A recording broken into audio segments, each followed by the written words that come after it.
নমস্কার, আপনাদের আরও একবার স্বাগত জানাই একটি ঝাঁ চকচকে নতুন দিনে। গতকাল আমি আপনাদের দেখিয়েছি দীঘা সমুদ্রর রাত্রিবেলা কীরকম লাগে, আর আজকে দেখাবো আপনাদের দিনের বেলা দীঘা সমুদ্র কীরকম লাগে। তো দেখতে থাকুন, সঙ্গে থাকুন। আমরা চলে এসেছি নিউ দীঘা সি বিচে। এইদিকে সমুদ্র, আর এখন জোয়ার চলছে, পুরো ফুল জোয়ারই চলছে। আর এইদিকে আছে ওয়াচ টাওয়ার। রাতের বেলাও এসেছিলাম, এখন দেখাচ্ছি আপনাদের দিনের বেলা ভিউ। কালকে আমরা একদম প্রথমে যে বিচটায় নেমেছিলাম, মানে ওল্ড দীঘা থেকে নিউ দীঘা যাওয়ার পথে নিউ দীঘা ছাড়িয়ে যে বিচটা, সেই বিচটাই এখন আমরা আছি। সমুদ্রে জোয়ার চলছে, তাই কাউকে নামতে দেওয়া হয়নি, তাই সবাই পাড়েই বসে অপেক্ষা করছেন যে কখন ভাটা হবে, মানে কখন নামতে দেওয়া হবে। এখানে কিন্তু সত্যিই এখন দিনের বেলাতেও যথেষ্ট ভালো পরিবেশ। আর পিছনে সি বিচে কিন্তু প্রচুর লোক অপেক্ষা করছিল, ইনফ্যাক্ট এসেও ছিলেন স্নান করবেন বলে, কিন্তু এখন ফুল টাইট চলছে। আর হ্যাঁ, চ্যানেলটাকে প্লিজ একটু সাবস্ক্রাইব করবেন, আর পাশে থাকা বেল আইকনটাকে ক্লিক করে অল সিলেক্ট করবেন। তাহলে এই ধরনের ভ্রমণ ভিডিও আপনারা পেতে থাকবেন ইনস্ট্যান্টলি এবং রেগুলারলি। এখানে কিন্তু এখন দীঘাতে প্রচণ্ড গরম চলছে, কিন্তু যদি এই সি বিচে আসা যায় বা এই ধারের যে রাস্তাটা আছে এখানেও থাকা যায়, তাহলে কিন্তু গরম আপনাদের লাগবে না। যেরকম পুরীতেও ছিল, পুরীতেও প্রচণ্ড গরম ছিল, কিন্তু চন্দ্রভাগা সি বিচে বা পুরী সি বিচে গরম লাগেনি। তো এখানেও সেম কেস। এখানে এই সি বিচে এসে যারা একটু বিশ্রাম নিতে চান, তাদের জন্য কিন্তু এখানে পিছনে এরকম রেস্ট রুম তৈরি করা আছে, তো ইচ্ছা হলে বসে থাকাই যায়। আমরা চলে এসেছি দীঘার অন্যতম একটি জনপ্রিয় ট্যুরিস্ট ডেস্টিনেশন কেন্দ্রে, যেটা হচ্ছে ঢেউসাগর। আর ঢুকতেই হচ্ছে এরকম একটা গেট করা আছে যেখানে ঢেউসাগর লেখাই আছে, আর পুরোটা এরকম করা আছে। আমরা আস্তে আস্তে প্রবেশ করছি ঢেউসাগরের মধ্যে।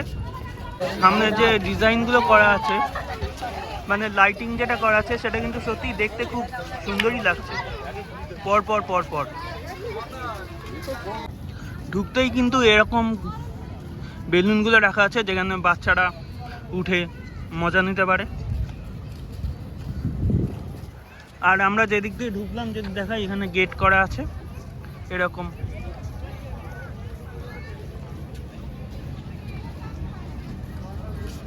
আমরা আস্তে আস্তে এগিয়ে যাচ্ছি ভেতরের দিকে।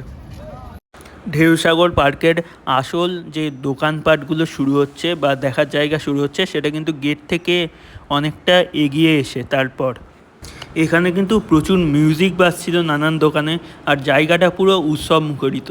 আর কিন্তু প্রচুর লোক এসছে এখানে এই সন্ধেবেলাতেও। আমরা একটু এগোতেই দেখি বাঁদিকে বিভিন্ন রকমের অ্যাক্টিভিটি চলছে, যার মধ্যে জাম্পিং আছে, সাইকেলে রাইড আছে, ইত্যাদি ইত্যাদি। আর বসে থাকার তো প্রচুর জায়গা আছে। রাইডটা কিন্তু সত্যিই দেখে মানে সাহস আছে যে রাইড করছিলেন তার। আর এখানে বিভিন্ন রকম এই রকম সাইকেল পাওয়া যায় বা গাড়ি পাওয়া যায়, যেগুলো বাচ্চারা চড়ছিল। এখানে কিন্তু টয় ট্রেনেরও ব্যবস্থা আছে, আর টয় ট্রেনটা কিন্তু অনেকটাই যায়। আর এখানে সাইকেলের পাশাপাশি 3 চাকা 4 চাকা এরকম রাইডও আছে, মানে এরকম গাড়িও পাওয়া যায়। একটু এগোতেই আমরা ওই পার্কের মধ্যে একটা জায়গায় চলে এলাম, যেখানে লেখা আছে ঢেউসাগর, মানে যে পার্কের নাম সেটা লেখা আছে। আর এখানে এরকম একটা রাস্তা করা আছে, যার উপরে পুরো স্টার দিয়ে লাইটিং করা আছে, যেটা দেখতে কিন্তু মানে একটা অন্যরকম ফিলিংস হচ্ছিল। মানে এত দুর্দান্ত, এত ভালোভাবে সাজিয়েছে যে সত্যি। এই জায়গাটায় অনেকগুলো সিঁড়ি করা আছে, তবে সিঁড়ির ধাপগুলো একদমই ছোট ছোট, তো কোনো রকমই অসুবিধা হওয়ার কথা নয়। আর পুরো প্রত্যেকটাই কিন্তু এরকম করে লাইটিং করা আছে। দেখতে পাচ্ছেন যে বিভিন্ন মানুষজন কিন্তু ভিডিও করছেন অলরেডি এই লাইটিংয়ের। একটা জায়গায় গিয়ে দেখলাম রাস্তা দুভাগে ভাগ হয়ে গেছে, তো আমরা আপাতত ডান দিকটাতেই গেলাম, বাঁ দিকটাই আর যাইনি। কিন্তু এখানেও কিন্তু স্টার দিয়ে লাইটিং ব্যবস্থাটা করা আছে। এখানে তারপর সাঁকোর উপর উঠতে হলো একটা, মানে নিচে আর কি জল আছে, তো সাঁকোর উপর উঠলাম এবং চারদিকের ভিউটা সাঁকো থেকে, মানে একটু ওপর থেকে আর কি। অলরেডি আমরা সিঁড়ি করে ওপরেই উঠে এসেছি, তারপর আরও ওপর থেকে ভিউ।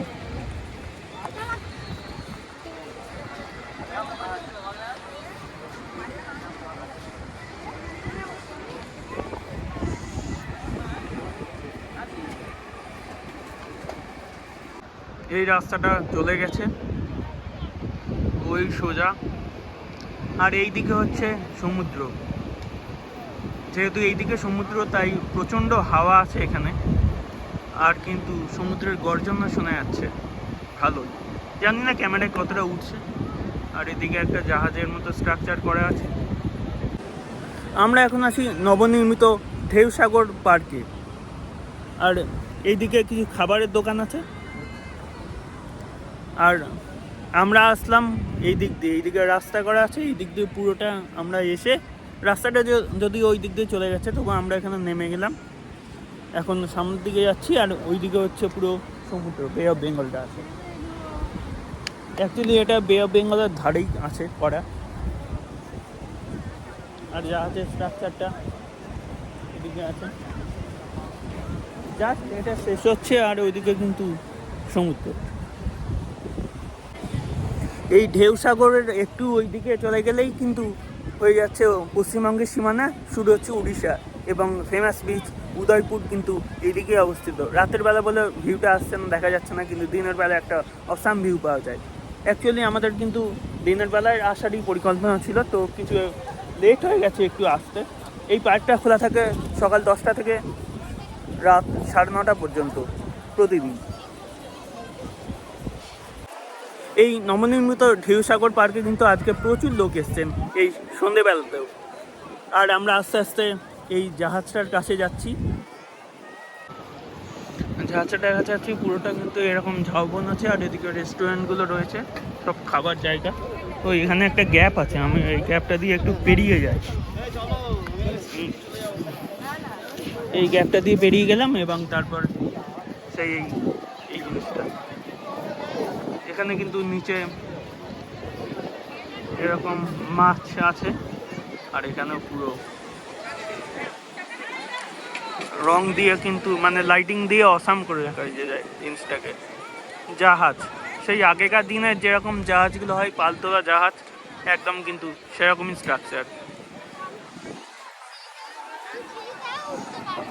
আর ঠিক এই ব্যারিকেডের পাশেই কিন্তু মানে ওপারেই কিন্তু সমুদ্র, ওই জন্য এখানে কিন্তু হাওয়াও কিন্তু দারুণ।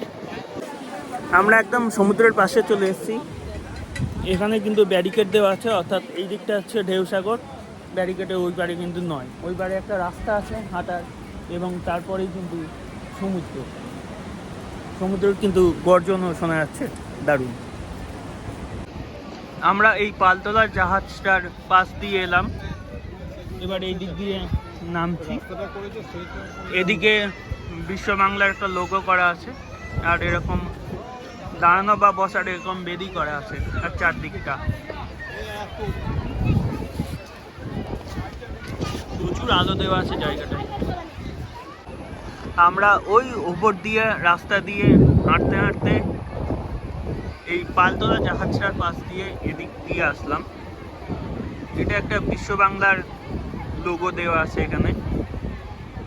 তো এবারে এই রাস্তাটা ধরে আমরা এক্সিটের পথে যাচ্ছি। এখানে একটা খাবারের দোকান আছে, ওইদিকেও খাবারের দোকান আছে, আমরা দেখিয়েছিলাম, এই দিকেও আছে। আমরা এবার এক্সিটের পথে যাচ্ছি আস্তে আস্তে।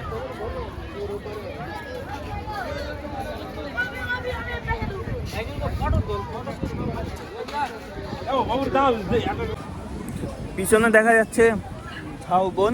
এখানে অ্যাকচুয়ালি দিনে আসলে খুব ভালো হতো, এরিয়াটা আরও ভালো করে দেখা যেত। তো আমাদের আস্তে আস্তে যেহেতু রাত হয়ে গেছে, সেহেতু কিছু করার নেই। পুরোটা কিন্তু ঝাউবন, আর এই দিকটা হচ্ছে এক্সিটের পথ।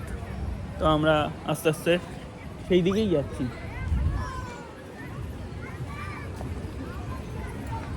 জায়গাটা কিন্তু সত্যিই দুর্দান্ত। ইকো পার্কের মতোই এখানে বিভিন্ন রকম ব্যবস্থা করাই আছে। ঢুকতেই একটা আইফেল টাওয়ারের স্ট্রাকচার করা আছে, আর তারপর ডাবল সাইকেল যেগুলো ইকো পার্কে পাওয়া যায় সেগুলো এখানেও আছে, আর টয় ট্রেন তো আছেই। এদিকে কিন্তু দোলনাও আছে, তো চাইলে দোলনাতেও দোলা যেতে পারে। আর আমরা সামনের দিকে এগোচ্ছি। অ্যাকচুয়ালি আমরা এসেছি ওই দিক থেকে, আইফেল টাওয়ারটা ওখানে দেখাই যাচ্ছে। আর ভিড় কিন্তু আছে, যথেষ্টই ভিড় আছে। এইদিকে এই এক্সিটের পথেও বিভিন্ন রকম কিন্তু রাইড করা আছে, জাম্পিং রাইড করা আছে, তো জাম্প করা যেতে পারে। বাচ্চারা জাম্প করছে ইনফ্যাক্টও।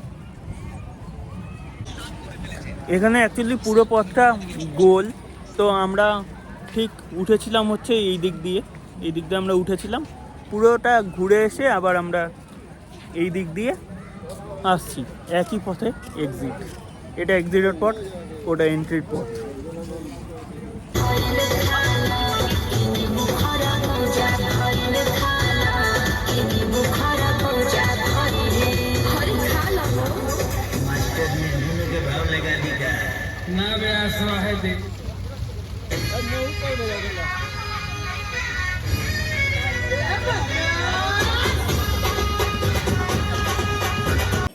এই যে এই ঢেউসাগর পার্ক, এটার এন্ট্রি ফি কত জানেন?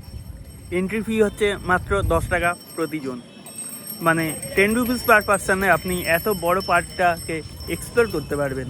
সত্যিই কিন্তু এন্ট্রি ফিটা খুবই কম রাখা হয়েছে, যাতে জনসাধারণ এই পার্কটাকে আরও বেশি বেশি করে এক্সপ্লোর করতে পারে।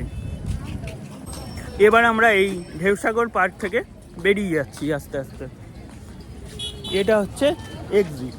আজকে 27 তারিখ, আর আজকে আমরা আমাদের হোটেল থেকে চেক আউট করেছি। আমরা এখন আছি দীঘা স্টেশনে। তো এখন আমরা ধরবো 12858 তাম্রলিপ্ত এক্সপ্রেস, যেটা এখানে ঢোকার কথা 10:35-এ, কিন্তু এখানে এসে যেটা জানতে পারলাম ট্রেনটা 1 ঘন্টা লেট আছে, মানে 11:35-এ ঢুকবে। ট্রেনটা 11:25-এ ঢোকেনি, ট্রেনটা প্রচুর লেট করে 12:30 নাগাদ ঢুকেছিল, যেটা প্রচণ্ডই লেট। অ্যাকচুয়ালি ট্রেনটা হাওড়া থেকে লেটে রান করে করে দীঘায় লেটে পৌঁছেছিল। আমাদের ট্রেনটা দীঘা থেকে ছাড়ার কথা ছিল 10:35-এ, সেখানে এখনও ট্রেনটা ঢুকছে সবে। কত লেট, মারাত্মক লেট। এবার ছাড়বে কখন সেটা দেখা যাক। ট্রেনটা দেখা যাচ্ছে, ট্রেন ঢুকে গেছে দীঘাতে। এই যে আমাদের ট্রেন সামনে দাঁড়িয়ে আছে, এবার আমরা উঠবো, দেখা যাক কখন ছাড়ে ট্রেনটা। 10:35-এ ছাড়ের কথা ছিল, তো বিরাট লেট। আমাদের ট্রেন অবশেষে 10:35-এর জায়গায় 1:05-এ দীঘা থেকে অবশেষে আমরা নামলাম হাওড়া স্টেশনে। ট্রেন প্রায় 3.5 ঘন্টার মতো লেট, ব্যাপক লেট। এবার আমরা বাড়ির দিকে যাচ্ছি আস্তে আস্তে।